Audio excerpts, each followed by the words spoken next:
இந்த வீடியோ பல பேருக்கு சொல்லலை, சில பேருக்கு சொல்கிறேன்.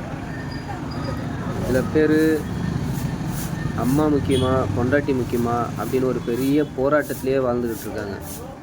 அம்மா முக்கியமா பொண்டாட்டி முக்கியமா அப்படின்னு பார்க்குறதுக்கு ஒரு சின்ன விளக்கம். அம்மான்றவங்க நம்மளை பெற்றவங்க. அவங்கள பிற்காலத்தில் வயதான காலத்தில் பார்த்துக்க வேண்டிய கடமை நமக்கு இருக்குது.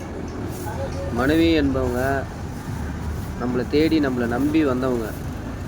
அவங்கள உரிமையாக பார்த்துக்கிற கடமை நம்மளுக்கு இருக்குது. உன்னுடைய அம்மாவை நீ பார்த்துக்கணுன்னு நினைக்கிறத விட உன்னுடைய உரிமையாக இருக்காங்க பற்றியா உன் மனைவி, அவங்க நினைக்கணும். நம்மளை கல்யாணம் பண்ணவர் நம்ம கணவருடைய அம்மா, இவங்கள நம்ம நல்லா பத்திரமா பார்த்துக்கணுன்ட்டு அவங்க நினைக்கணும். அதே மாதிரி உன்னை பெற்றவங்க இருக்காங்கல்ல, அவங்க என்ன நினைக்கணும்னா என் புள்ள நல்லா குடும்பத்தோட சந்தோஷமாக இருக்கணும், குழந்தை குட்டியோட சந்தோஷமாக இருக்கணும்னு பெற்றவங்க நினைக்கணும்.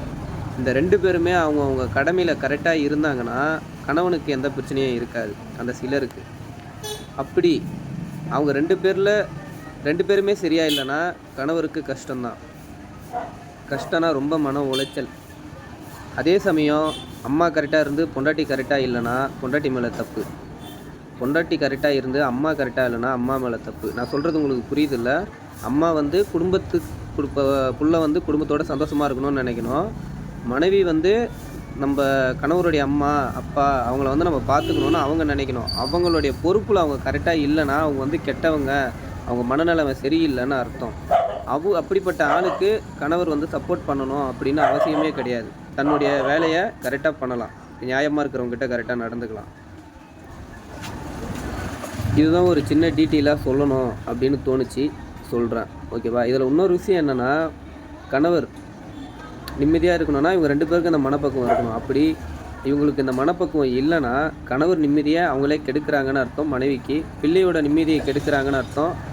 அம்மா அந்த மாதிரி பண்ணாங்கன்னா அந்த சிலருக்கு தான் இந்த வார்த்தையை சொன்னேன். அந்த சிலர் வாழ்க்கையில் எப்பயாவது கோவப்படலாம். கோவப்பட்டுக்கிட்டே இருந்தாங்கன்னா வாழ்க்கையே இருக்காது. ஓகே, புரிஞ்சுக்குங்க.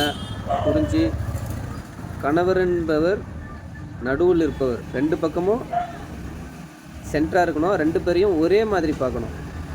50-50. ஓகே, பாய்.